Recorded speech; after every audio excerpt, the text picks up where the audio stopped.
भी आपको बताते हैं कि कोट चट्टा का 20 बरस से बंद रेलवे स्टेशन फाल नहीं किया जा सका है, जिसके बाद शहरी सफर की सस्ती सहूलियात से महरूम हो गए हैं और शहरी रेलगाड़ी पर सफर करने के लिए डेरा गाजी खान स्टेशन जाने पर मजबूर हैं। इसी बारे में बता रहे हैं तारिक मसवानी। जी बिल्कुल ऐसा है कि डेरा गाजी खान की तहसील कोट छुट्टा में वाक़ रेलवे स्टेशन कोट छुट्टा नामालूम वजूहात पर बंद कर दिया गया है।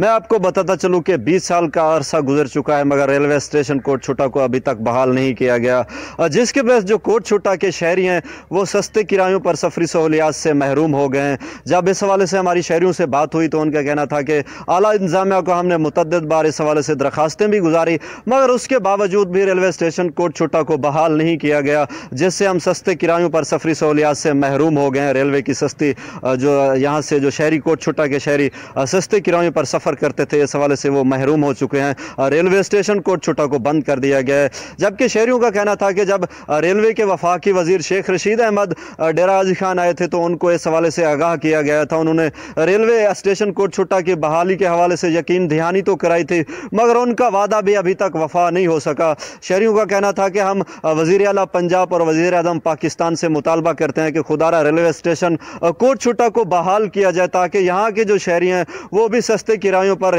रेलगाड़ी पर सफ़र कर सके। जी।